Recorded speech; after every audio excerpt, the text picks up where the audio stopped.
noite. A paz do Senhor para toda a igreja que está reunida. Eu gostaria de dizer que eu estou acompanhado mais uma vez com a minha esposa, Ana. Nós somos casados há 31 anos, 4 meses e 1 dia. Isso aqui, nós temos 2 filhos, uma menina com 29 anos, casada, e tem também um filhinho com 3 anos, e temos um filho solteiro de 20 anos. Essa é a nossa família, uma família feliz. E também está nos acompanhando indiretamente um casal que já foi membro de nossa igreja durante muitos anos, Gelson e Andréia. Eles são hoje da Assembleia de Deus em Campo Grande, e viram lá no Face que eu viria aqui, então resolveram aproveitar essa oportunidade, e estão aqui nesta noite. Esse casal nos acompanhou como membros de nossa igreja durante um bom tempo. E para quem não sabe, nós somos da Assembleia de Deus em Nilópolis, nova cidade de Nilópolis, onde já estou pastoreando há 22 anos, aquela mesma igreja, e temos trabalhado com famílias desde 1998, precisamente, sempre se trabalha com família, o pastor sempre está atendendo uns outros, etc. Mas, especificamente, desde 1998, quando nós começamos a trabalhar palestras, encontros de casais, formação de turmas, de cursos, casados para sempre, pais para toda a vida, o ano, e na nossa próxima investida será o Finanças da Universidade da Família. Então nós já formamos mais de 30 turmas, graças a Deus, Muitas pessoas foram formadas por nós para a glória de Deus. E já estamos por vários lugares e hoje estamos aqui pela 5ª vez atendendo esse convite do Homens de Coragem. Quero agradecer ao nosso irmão Luiz, que tem prestado essa confiança, também o pastor desta igreja, pastor Adilson, já desejando sucesso nesse ministério. Meus irmãos, eu gostaria de ler um trecho que foi até mencionado entre Elias, pelo nosso pastor, que está recepcionando o Homem de Coragem, o Salmo 128. Eu não disponho de muito tempo, mas procurarei trazer uma palavra fundamentada na palavra de Deus, uma mensagem fundamentada na palavra de Deus e também na experiência de vida conjugal. Então, esta mensagem nos foi dado um tema, estava lá exposto, como construir família feliz, uma família feliz, não é assim, Luiz, E assim nós estaremos como construir um casamento feliz. E assim nós estaremos falando sobre esse tema, fundamentando na palavra do Senhor. Salmo 128, a palavra diz assim: bem-aventurado aquele que teme ao Senhor e anda nos seus caminhos. Pois comerás do trabalho das tuas mãos, feliz serás e te irás bem. A tua mulher será como a videira frutífera aos lados da tua casa, os teus filhos como plantas de oliveira à roda da mesa. Eis que assim será abençoado o homem que teme ao Senhor.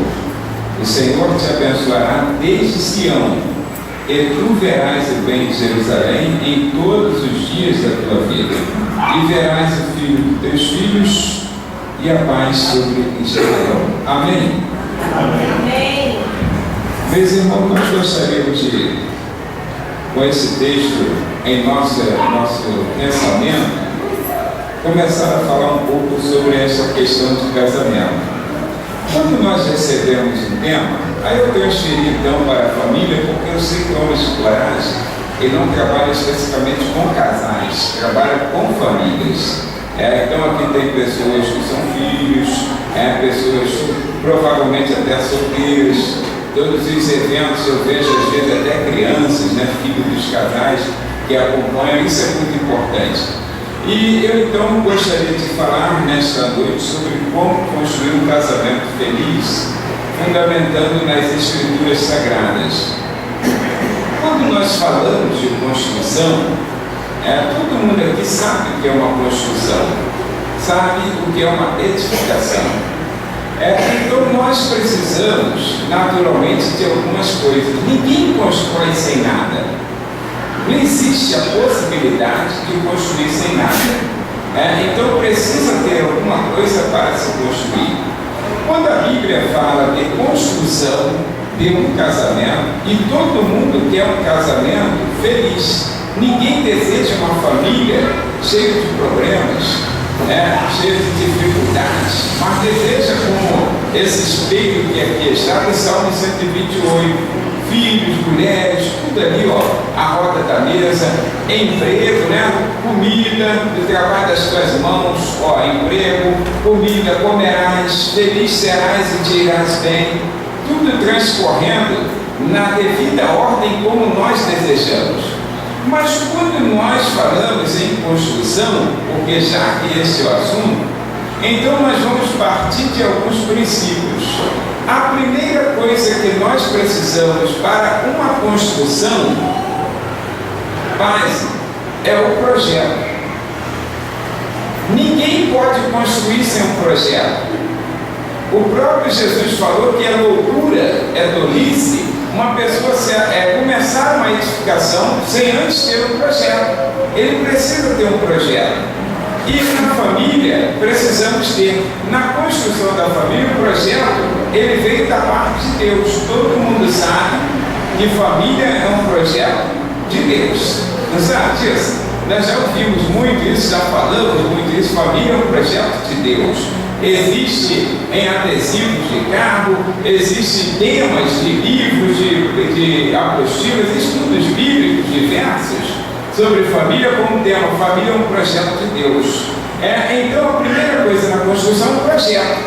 Qualquer construção que você faça é preciso ter um projeto, qualquer uma, seja uma construção de alvenaria, vou construir uma igreja, um cômodo, você tem que ter um projeto. Esse projeto pode ser desenhado por um técnico, uma pessoa que estudou, um engenheiro, ou pode ser apenas feito um rabisco que nós chamamos de croquis, ou então está aqui, quando alguém lhe perguntar, mas como é que você vai fazer isso? Está tudo aqui, eu já projetei minha mente. Então, mas de alguma forma tem um projeto para ser feito. Família, irmãos, é um projeto de Deus. Mas um projeto, a palavra de Deus diz, quando Deus resolve projetar, aí ele diz assim, não é bom que o homem esteja só. Diz as Escrituras em Gênesis capítulo 2, versículo 18. Eu vou fazer uma pessoa que lhe corresponda ao projeto de Deus. Uma pessoa que esteja ao seu lado. E quando Deus resolveu fazer esse projeto, estava no seu coração a proposta de fazer alguém, ainda não tinha sido feito, de fazer alguém para acompanhar aquela criatura que ele fez e chamou homem. Gênesis capítulo 2, versículo 18. Mas quando se tem um projeto, é preciso uma outra etapa. É preciso, são três coisas essenciais que eu estou falando, que eu vou falar aqui, sobre a construção de um casamento, de uma família feliz. Então, a primeira é o projeto, a segunda é a edificação. Porque projeto sem edificação está engavetado, não serve para nada. Que adianta eu ter um projeto? Eu tenho um projeto, olha, a minha casa será assim. Aí eu mostro o projeto a todo mundo, mas nunca ponho em ação. Nunca começa a edificação. Esse projeto não valerá nada. Ele vai ficar enroladinho ali, um canudinho, até que a graça o consuma. Olha, Deus fez um projeto para a família e edificou. Aí então construiu, começou a construção, a formação da mulher, aí entregou ao homem. Ali Deus já estava começando a trabalhar na edificação. Deus fez a mulher e a trouxe. Está escrito assim nos versículos 21 e 22 do capítulo 2 de Gênesis. Quando Deus a trouxe, aí a Bíblia diz que o homem a recebeu. Olha como Deus começa a edificar. Por isso que a palavra de Salmo 127, versículo 1, lida ali pela digníssima mãe do pastor desta igreja, foi: se o Senhor não edificar edificar a casa, em vão trabalha os que edificam. Então diz aqui, ó, o homem a recebeu, versículo 23 do capítulo 2 de Gênesis. Quando ele a recebeu, aí Deus então, ainda fazendo a edificação do seu projeto ali, começando a construção da família, ele começou a estabelecer normas. Todo projeto em edificação existe normatização. Concorda comigo? Não existe projeto de edificação sem normatização. Existem as normas, às vezes, dentro do projeto, com a tolerância de mais ou menos, e existem normas, às vezes, técnicas, que vêm da regulamentação da prefeitura, a calçada não pode avançar tanto, né? Então, as normatizações que Deus deu para a família, tudo pensando no bem-estar da família. Aí Deus começou a trabalhar e está começando a dizer assim, olha, portanto, versículo 24 do capítulo 2 de Gênesis, começa a normatização. Ela terá que ser fundamentada na decisão humana. O homem precisa tomar a decisão, portanto, deixará o homem seu pai e sua mãe. A resolução de Deus. Quando ele resolver se unir à sua mulher, aí então diz a palavra assim, então ambos se tornarão um. Isso só quem faz é Deus.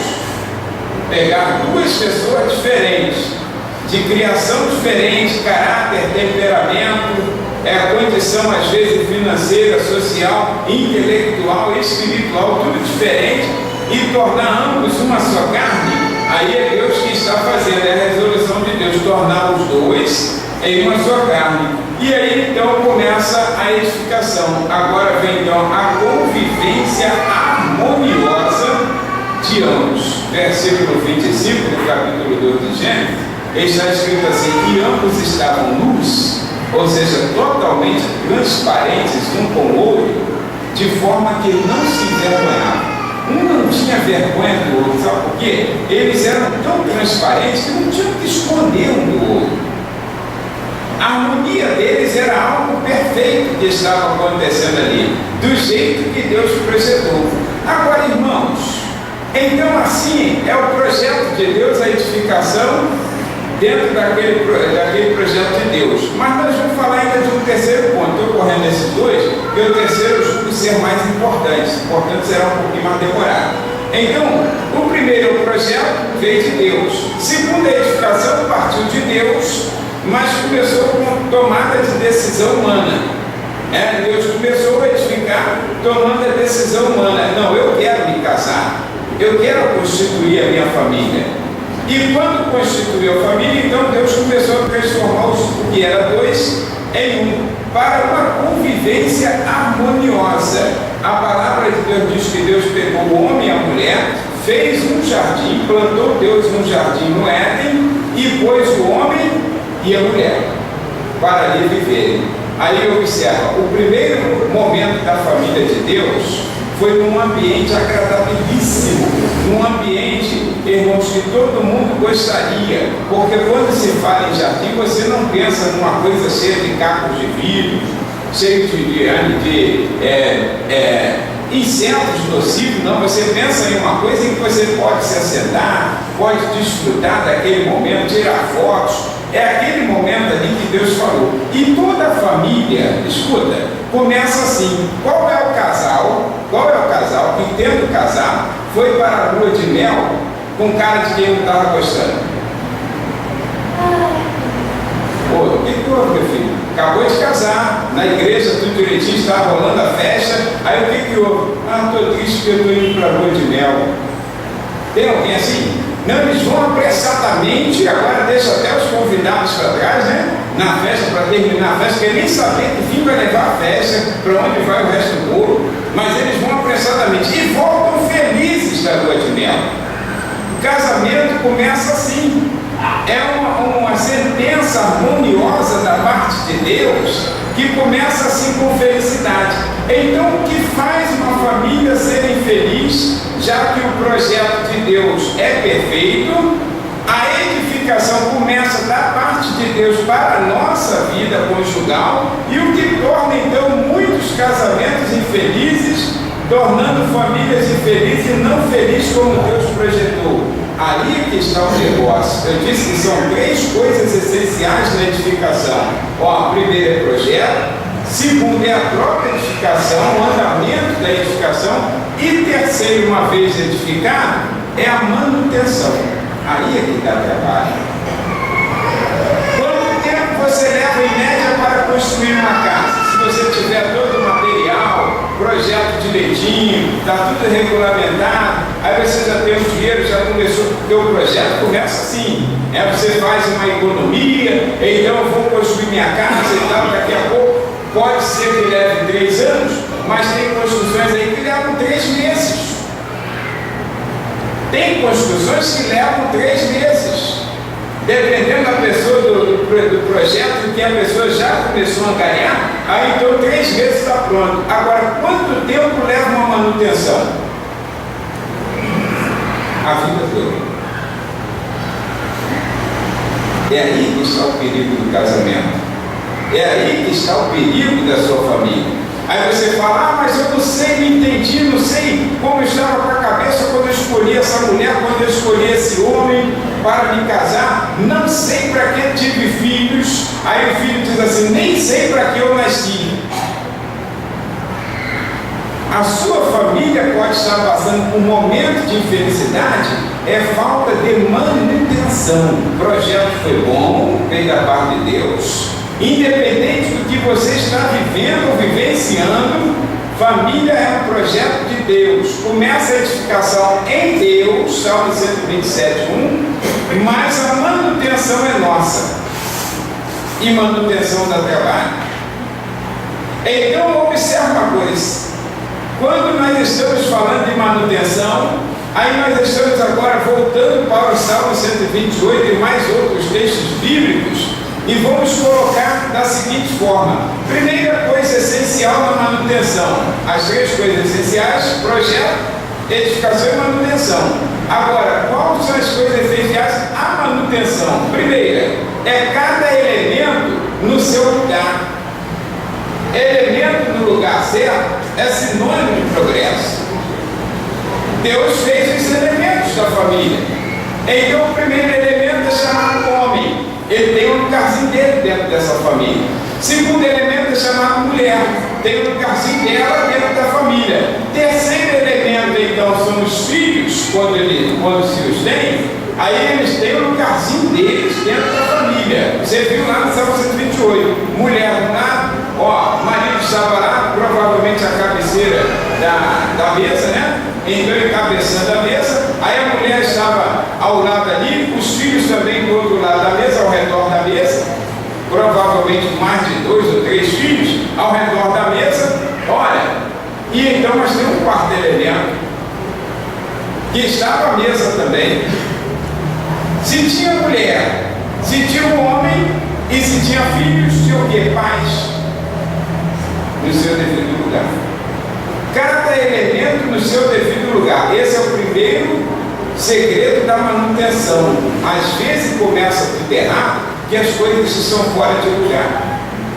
Tenta fazer alguma coisa certa sem ferramentas no lugar. Tenta fazer alguma coisa certa sem ferramentas no lugar. Aquilo que era para levar alguma meia hora talvez, aí você leva 3, 4 horas procurando ferramenta, tentando achar alguma coisa para calçar. Tenta trocar um pneu de carro, que é uma coisa simples, sem um macaco adequado daquele carro, e o pneu step lá direitinho. Tu vai andar milhas, vai procurar vizinho, arruma um paralelepípedo, agora quase não tem mais, para fazer calço. Irmãos, é uma coisa tão simples de trocar um pneu de carro, se você tiver a chave de roda adequada, um macaco, e se tiver também adequadamente o step. É muito simples. Você troca aquilo rápido. Você vai no borracheiro, o cara rápido, trocou. Você já? Porque ele tem a ferramenta adequada. Escuta, manutenção dá trabalho, mas se você quiser minimizar esse trabalho na sua família, primeira coisa, tenha cada elemento da família no lugar certo. Hoje, marido, você vai entender qual é o seu lugar. Hoje, mulher, você entenderá qual é o seu lugar. Hoje, filhos, vocês entenderão qual o seu lugar. E pais entenderão qual o seu lugar. Esse é o primeiro segredo da manutenção. A segunda coisa essencial à manutenção é cada elemento, já que ele está no seu devido lugar, cumprindo os seus deveres. Porque não adianta ter apenas um lugar, tem que cumprir a sua tarefa. Deus te chamou para alguma coisa dentro da família. Então isso é importante para nós. E aqui que nós vamos parar um pouquinho. Tá? Aqui que nós vamos parar um pouquinho. Então, muito bem. Observe. Quando nós falamos que cada elemento tem que ocupar o seu lugar, aí a palavra de Deus diz que o homem, ele foi feito o que na casa? Cabeça da mulher. Ele é o chefe da casa. O homem foi constituído para ser o líder da casa. Ele tem que assumir esse papel de liderança da sua casa. Só que a liderança que alguns assumem não é uma liderança fundamentada em amor, é fundamentada em tirania. Ou já viu quando aquela pessoa tem medo de perder a sua posição? Aí ele se torna um pouco assim, agressivo, como se estivesse sempre na defensiva de alguma coisa. Você não precisa ter medo de perder a sua posição. Você é aquilo que Deus lhe constituiu. Você é o líder da sua casa. Deus fez o homem para ser o líder da casa. Ele é o chefe, ele senta a cabeceira da mesa. Mas quando a liderança desse homem, ela não está dando certo, é porque ele não está cumprindo também bem o seu papel. Porque na condição de líder, a palavra do Senhor diz a primeira coisa que Deus lhe dá como papel fundamental na manutenção da família é amar a sua mulher como marido. Fundamental, irmãos. Olha, qual o casamento que começou com ódio? Quando você viu aquela moça lá a primeira vez, que geralmente a premissa parte dos homens, alguns casos parte da moça. Parece que ela vê que o cara não quer nada mesmo, aí ela vai chegando junto e pergunta: como é que é? Estou aqui há 2 dias, passa lá para fregar, você não me vê? Mas isso é um caso raro, é 1 em 1000. Mas geralmente é o homem que chega. E qual foi o homem que está aqui entre nós, que começou um namoro assim? Eu fui com a tua cara, mas eu quero namorar contigo. Qual foi? Chegou com aquela cara de mal, de aborrecido, né? E deu um papo desse. Não, você chega cheio de conversinha, você chega cheio de dedos, para poder dar um papo assim, que seja convincente de que você é o melhor partido para aquela pessoa. Porque o teu coração, quando viu essa moça, ele bateu forte. E esse amor que Deus pôs no teu coração por ela, é esse amor que terá que ser preservado na manutenção do casamento. Por isso a Bíblia diz assim: marido, ame a sua mulher. Ame a sua mulher. Assim como Cristo amou a igreja e a si mesmo se entregou por ela. Esse é o amor que nós chamamos de amor sacrificial. Jesus amou a igreja e se entregou pela igreja. É o amor que vai manter o teu casamento feliz. É o amor que vai manter a tua família feliz. Então você está no lugar certo, você é o líder. Mas a sua liderança deve ser fundamentada em amor. Quando você tem essa fundamentação em amor, aí então veio o papel da mulher. Veio o papel da mulher. Bom, nós temos 4 elementos que citamos dentro da família.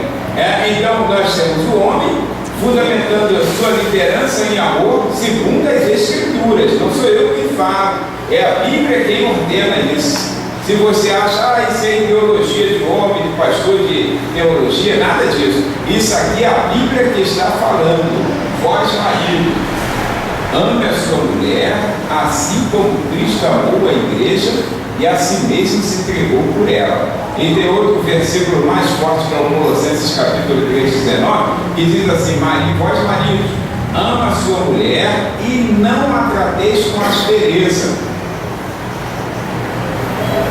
Não muda o teu comportamento, não. Porque você já deu prova muitas vezes na vida de namoro que você era gentil. Aliás, no ano passado eu falei sobre gentileza, né? Então, aquele DVD foi roubado no carro, estava no carro, o carro foi roubado, tá? Então, aí olha só, quando nós falamos sobre isso aqui, a Bíblia é quem fala isso. Você deu muitas provas de ser gentil com aquela que você se enamorou. Agora, depois que casa, as pessoas querem mudar o seu comportamento. O que vale ainda é o que diz as Escrituras: amar a sua esposa, assim como Cristo amou a igreja, assim mesmo se entregou por ela. Quando voltamos para a mulher, que é o segundo elemento, no lugar certo, qual é o lugar da mulher dentro desse casamento como esposa? Lembra que nós falamos que o Senhor viu que não era bom que o homem estivesse só? Eu vou fazer alguém que esteja ao seu lado. Quando eu uso uma tradução livre assim, a Bíblia vem com uma tradução um pouquinho mais pesada aos nossos ouvidos e diz assim: far-lhe-ei uma auxiliadora. Tem uma versão que diz uma adjuntora. Adjuntora, auxiliadora, ou alguém que esteja ao seu lado, tanto faz, vai dar tudo mesmo. Agora, qual é a posição dentro então dessa mulher, da mulher dentro dessa família, para que essa família seja feliz, esse casamento seja feliz? Ela assumir a posição de auxiliadora. E auxiliar, você sabe que um dos maiores segredos de ser um bom auxiliar é ser submisso. É ser submisso. Mas uma das maiores dificuldades que as mulheres têm é entender a submissão. E elas pensam assim: mas eu vou ser submissa? Nós não estamos mais nessa época, nós já conquistamos nosso espaço. Eu ganho até mais do que ele. A submissão, assim como o amor do homem deve ser fundamentado na liderança, fundamentado no amor sacrificial, a submissão da mulher deve ser assim como a igreja é a Cristo. É uma submissão voluntária, é uma submissão oriunda do amor recebido. Então, quando o homem cumpre bem o seu papel, a mulher tem uma tendência também de cumprir bem o seu papel. Lembra quando eu falei assim, que quando Deus fez a mulher, Ele a trouxe para Adão? Está escrito assim. Então a Bíblia nos mostra que Adão a recebeu. Adão a recebeu. Imagine que Deus então traga, aí então Adão disse assim: não quero não te pedir nada. Ali geraria o primeiro conflito. Adão a recebeu. Mas quando Adão a recebeu, ele teve muito trabalho. Muito trabalho. Quero dizer, porém, abrindo aqui um espaço, tem uma coisa que às vezes as pessoas compartilham, não vou dizer quem fala, às vezes até por tom de brincadeira, mas não é uma verdade, é uma inverdade. Que Adão estava tranquilo, não tinha problema, então Deus deu uma mulher para ele ter problema. Não, isso aí não é verdade, isso aí é antibíblico. É um conceito antibíblico. A Bíblia diz em Provérbios 18:22 que o que achou uma esposa achou uma coisa boa e alcançou o favor do Senhor. É uma brincadeira que eu nem gosto. Eu vejo lá no Facebook, as pessoas compartilham, manda por eu nem compartilho isso, porque eu tenho a minha consciência que, mesmo que seja em tom de brincadeira, é uma brincadeira perigosa. Achar que a mulher veio para trazer dor de cabeça ao homem. Não, ela veio para ser auxiliadora. Ela só traz dor de cabeça se ela não estiver no lugar certo e cumprindo bem o seu papel. Mas essa mulher, aí a Bíblia diz assim: vós mulheres, olha que coisa linda, em tudo sejam submissas aos vossos maridos. Até aqui não foi muito lindo não, mas agora vem a parte linda. Assim como a igreja é a Cristo. Você como cristão, você hoje vê obrigado, tem que ir para a igreja. Puxa vida, negócio de ser crente não está dando não. É uma tristeza esse negócio de ser crente. Todo dia tem que ir à igreja. Eu vou todos os dias, né? Então todo dia tem que ir à igreja que eu sou crente. Não, irmãos. A nossa alegria é ser crente em Cristo Jesus. É a maior alegria que uma pessoa tem, é a certeza de que ele é crente em Cristo Jesus. é que ele é salvo em Cristo Jesus. Então, é uma satisfação muito grande, porque o amor de Cristo, Paulo falou, nos constrange. Ou seja, é uma obrigação voluntária. Eu me sinto na obrigação de retribuir um tão grande amor demonstrado lá, segundo está escrito em João 3,16. Ora, me sinto numa obrigação tremenda, embora não seja obrigado a retribuir, mas me sinto. Assim é o amor do esposo para com a esposa, então ela se sente, o meu esposo me ama, então eu tenho que me submeter. É uma coisa de liderança que está na Bíblia. Se você quiser ter um casamento feliz, a edificação, o projeto foi lindo, a edificação começou. Agora, o que dá trabalho é manutenção. Gente, manutenção dá muito trabalho. Eu já contei uma história, homens de coragem, com certeza alguns já ouviram, mas vou contar novamente. Um casal brigava muito. Começaram bem, e com poucos anos de casamento eles estavam se desentendendo muito, ainda nem tinham filhos, só o casal, porque não estavam sabendo qual o seu papel, o seu lugar e papel dentro de casa. Aí eles então estavam entrando em atrito constante, em conflito direto. E até que um dia ela fez reclamação com alguém falou assim: separa dele, é o primeiro conselho, chuta o balde. Agora, meu conselho, nunca chute o balde, a tua bênção pode estar dentro dele. Já pensou? Você chuta o balde com bênção tudo dentro? Então, aí, ela mandaram chutar o balde. Ela chegou em casa e naquele conflito todo ela falou assim: tomei uma decisão, eu vou embora, vou te deixar. Aí ele, na calma que ele tinha mais dentro do conflito, aí ele disse assim: se quiser me deixar, pode deixar, mas se você não for minha, não vai ser de mais ninguém. Para quem sabe, ele é um pigareta. Aí ela ficou com medo. Ele já tinha dado demonstração de ser um camarada violento. Em alguns momentos, ela pensou: vai me matar. E ninguém quer morrer. Ninguém quer morrer. Aí então ela foi e falou para o colega: o negócio foi estreito. Ele falou isso. Aí uma outra escutou, depois chamou em parte e falou assim: vai lá no tal lugar, que lá tem um moço que é muito sábio. É um ancião, ele sempre tem solução para o problema dos outros. Aí ela correu lá nesse lugar, ela pegou o endereço lá. Aí o ancião disse assim: minha filha, ela contou todo o caso, o que você quer? Na verdade eu queria ir embora, mas ele falou isso, agora eu quero que ele morra. Quer dizer, se ele chorar, minha mãe chora dele, beleza, ditado. Aí então, quero que ele morra. Aí ele falou assim: isso é fácil para nós. Foi lá dentro, pegou um potinho, tinha um pozinho branco assim, parecia essa maisena, né? Aí disse assim: mas você vai colocar na comida dele uma vez por dia, só numa refeição, uma colherzinha pequenininha, não é muito não, isso vai subir na comida. Dentro de 6 meses ele vai morrer. Você está livre do seu problema. Ela disse assim: mas eu não faço comida para o infeliz, não. Não, mas você tem que fazer outra coisa. Para de briga. Porque senão, quando ele morrer, as pessoas vão desconfiar que foi você que matou ele envenenado. Aí ela fez assim. Dia seguinte, o camarada chegou e tinha um prato lá na mesa de comida. E o homem gosta de comer. Chega em casa, trabalha, a primeira coisa que descansa. Então, aí ela já tinha posto a colherzinha lá. Aí ele ficou meio desconfiado, mas assim mesmo comeu. Deve ter feito a oração: coma mal, coma bem, em nome de Jesus, amém. E mandou para dentro. Aí foi lá, comeu. Quando ela comeu, ela já ficou meio feliz. Disse assim: quer mais um pouquinho? Aí não precisa não, sem graça, é que eles estavam se falando. Aí, dia seguinte, foi assim: 5º mês, irmãos, sem briga, sem dissensão, sem atrito. Ela viu que aquele camarada era realmente aquele a quem ela amava e queria continuar o resto da sua vida, até que a morte separe, como diz a Bíblia, e não vale matar. Olha só, isso aí foi grifo meu, né? Então, aí quando ele chega no 5º mês, e ela percebe que ainda ama aquele camarada, ela volta lá. Aí o senhor pergunta ali: ele morreu?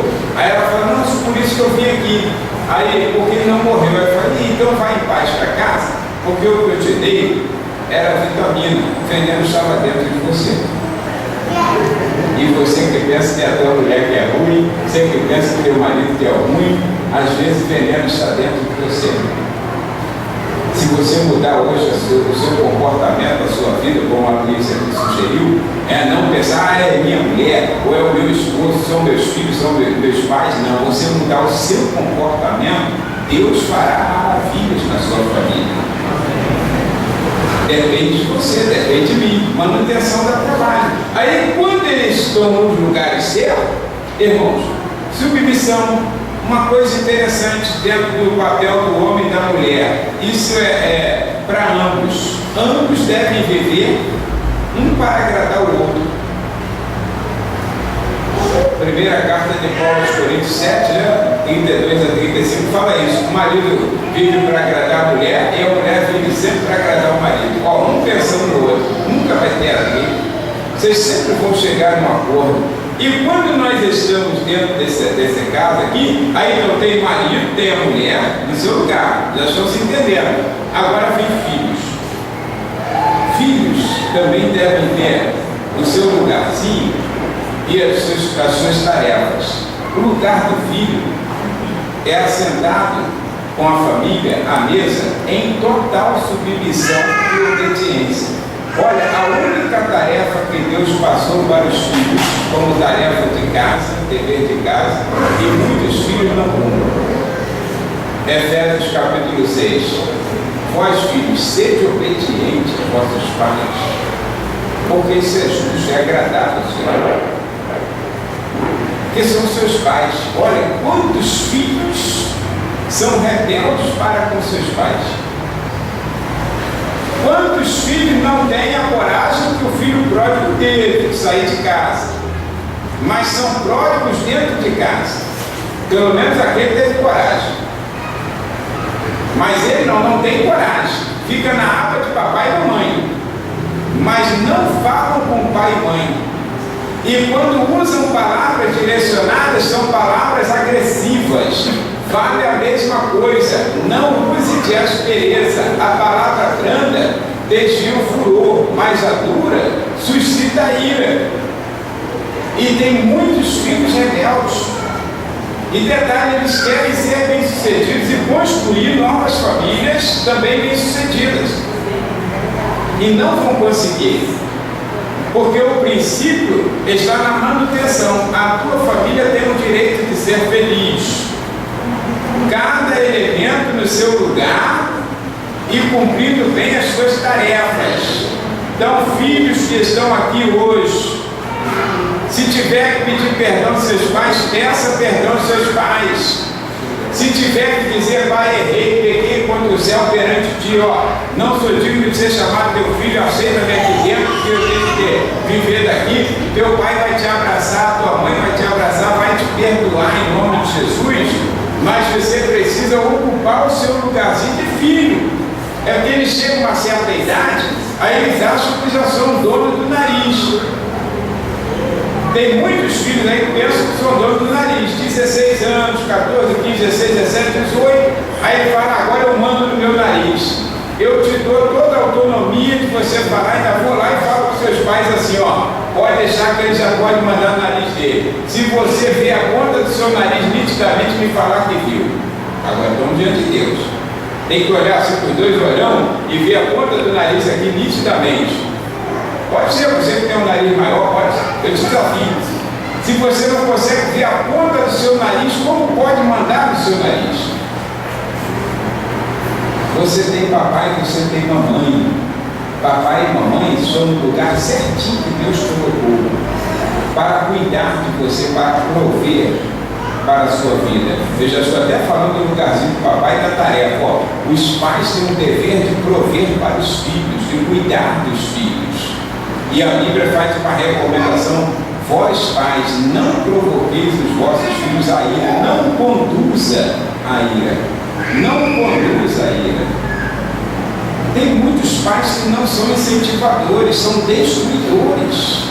E esse não é o papel. Eu não sei onde errei. Onde você errou é não estar no lugar certo fazendo o que é certo. A Bíblia diz que os pais são abençoadores. Os pais vão estender as mãos para os filhos e vão dizer assim: o Senhor te abençoe e te guarde, o Senhor faça resplandecer o seu rosto sobre ti, o Senhor sobre ti levante o seu rosto e dê a paz.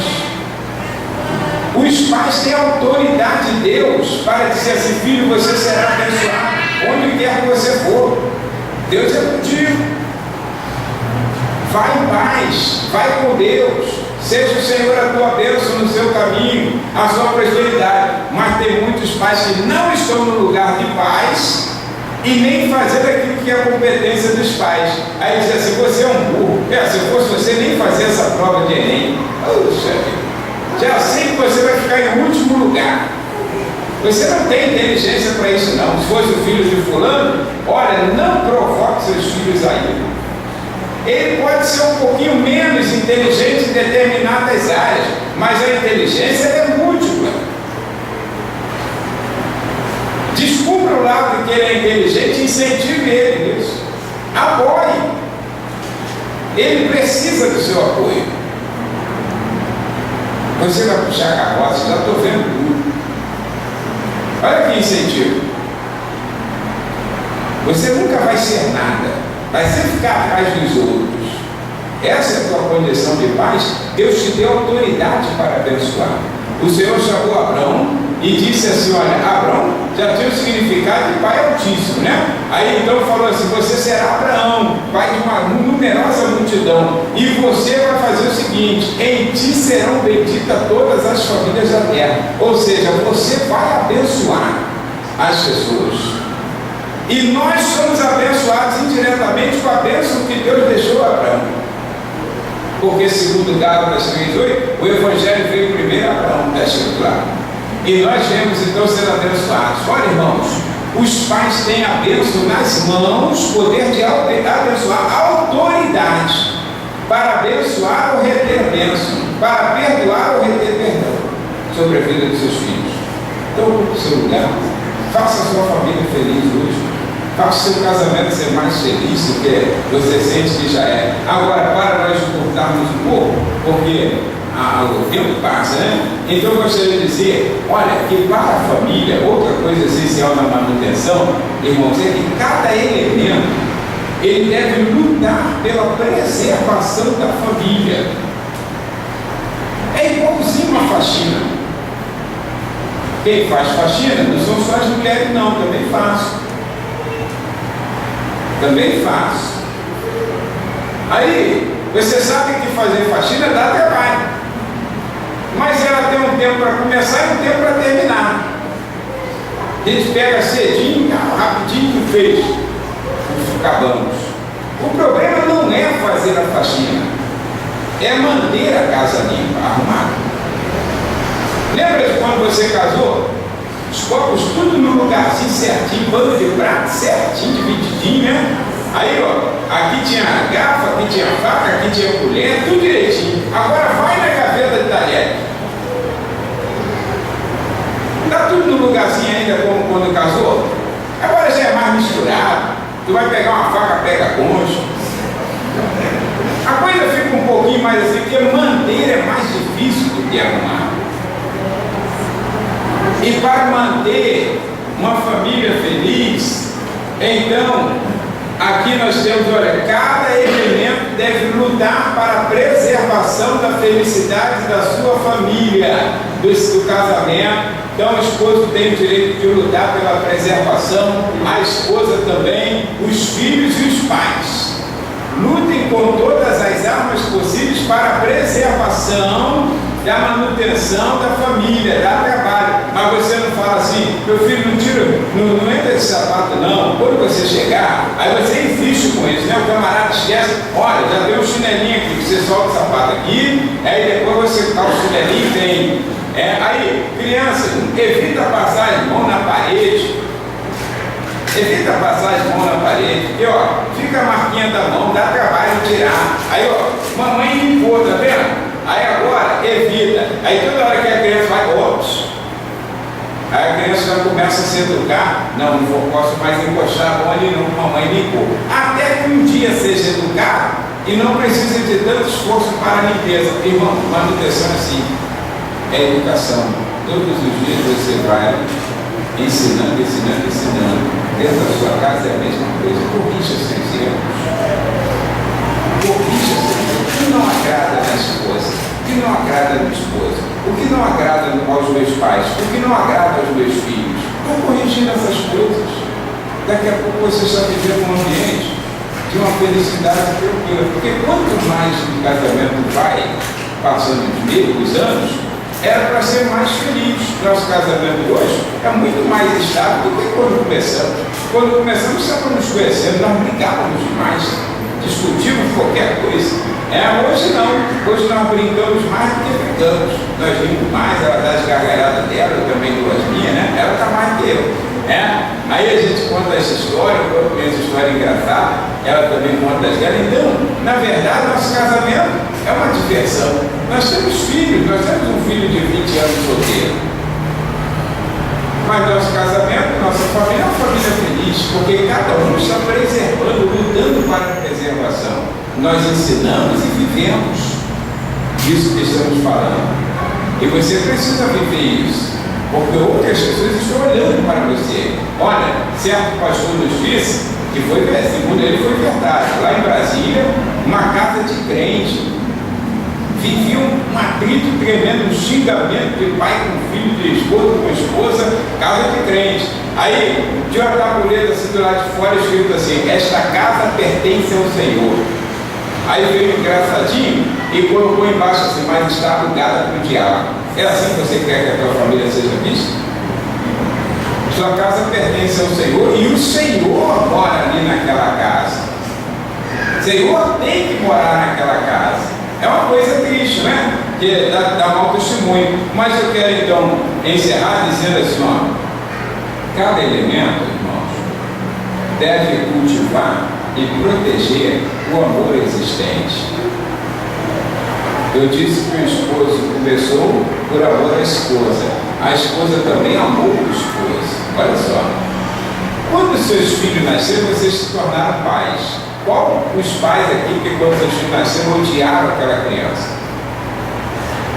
Mostrou a todo mundo, né? Falou para os colegas de trabalho: ó, nasceu para o filho. Passou a amar aquela criança instantaneamente. Ó, pode ser feliz, gente, mas ama, pai ama. Os pais amam os filhos. Todo mundo pode sair dali e falar: meu Deus, que criança merece. Mas os pais, olha, é lindo, lá as fotos, bota no Facebook, não quer nem saber se faz assustar as pessoas. Mas ele foi mesmo, porque ele ama aquela criança. E o amor é lindo. Isso é. Aí, e quando os filhos vão crescendo ali, ele passa a amar os seus pais. Ó, tudo é fundamentado no amor. Se houve esse entrelaçamento de amor para com o esposo e esposa, esposas para com o esposo, pais para com os filhos, filho para com os pais, a suma de tudo é: cada elemento deve preservar esse amor existente. Quando você olha seus pais hoje, como meus pais são padrastos, feliz é fulano que os pais dele morreram. Olha, tem filho que fica torcendo pela desgraça. Aí você deve olhar assim: quantas vezes você viu o teu pai como um herói? Você amou seu pai, amou a sua mãe? E hoje, por que está esse ódio no seu coração? Quantas vezes, pais, vocês amaram seus filhos, levaram de madrugada de ônibus a pé para o centro médico, para uma emergência? Hoje você não ama mais. A preservação do amor de todos os elementos é fundamental. Então eu falei que 3 coisas são essenciais: a edificação, a construção de um casamento feliz, ou uma família completa, Então são projeto feito de Deus, a edificação parte com Deus para nós e manutenção é só nossa. Você tem que cuidar da sua família, porque já o Senhor liberou a vitória para esta noite, para a nossa casa. Amém? Então vamos ficar de pé fazer uma oração pela sua vida. Curva a sua cabeça.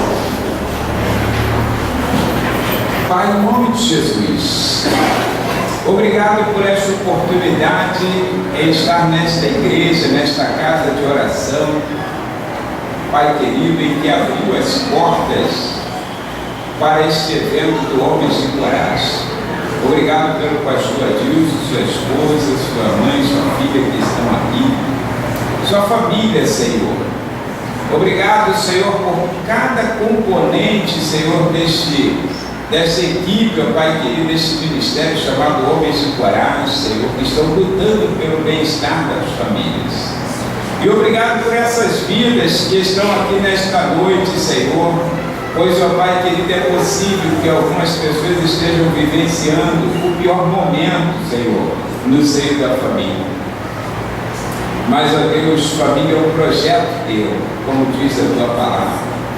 Tu, Senhor querido, deu andamento a este projeto, começou a edificação e agora compete-nos a manutenção, Senhor. Ajuda-nos, Senhor. Ajuda-nos orientando-nos pela tua palavra, orientando-nos pelo teu Espírito Santo. Ajuda-nos, ó Pai querido, a ocuparmos os nossos lugares e a fazermos aquilo que precisamos fazer. E, acima de tudo, ajuda-nos, ó Pai, a acender essa chama do amor existente em nossos corações. Ajuda-nos a amar os nossos filhos, a amar os nossos pais, a amar a esposa, a amar o esposo, ó Pai querido, porque o teu amor é derramado em nossos corações. E eu quero te agradecer por estas vidas, pedir a tua bênção, em nome de Jesus. Amém, Senhor. Amém. Muito obrigado, Luiz. Deus abençoe. Deus querido, mais uma vez elevamos o nosso pensamento e ao teu trono de glória. E te agradecemos, ó Pai, porque não fomos nós que iniciamos este projeto, ele veio da tua parte. Mas nós fazemos parte dele também, porque nele nos envolvemos a partir do momento em que dizemos sim para aquilo que o Senhor propôs para nós. E quando nós aceitamos a nossa esposa, quando a esposa aceita o marido para compartilhar com ele a sua vida, ou com ela a sua vida, nós estamos fazendo parte deste projeto. E que este projeto, Senhor, seja sempre bem sucedido, porque a tua paz, a tua direção, a tua orientação estará sobre nós. Se nós estivermos falhando em alguma coisa, Deus, o nosso caminhar, que o Senhor esteja nos preparando, nos conduzindo, nos moldando e nos transformando, de tal maneira que nós sintamos bem de perto o teu amor e passemos também a nos amar com o verdadeiro amor que vem dos altos céus. Assim, ó Pai, nós te pedimos por todas as famílias que aqui estão. Abençoa-as, encoraja-as a viver no teu altar, a viver diante de ti, para a honra e glória do teu nome. Te oramos assim e te agradecemos por estes momentos aqui passados e o fazemos em nome de Jesus Cristo. Amém. A graça do nosso Senhor e Salvador Jesus Cristo, o amor de Deus e as consolações do Espírito Santo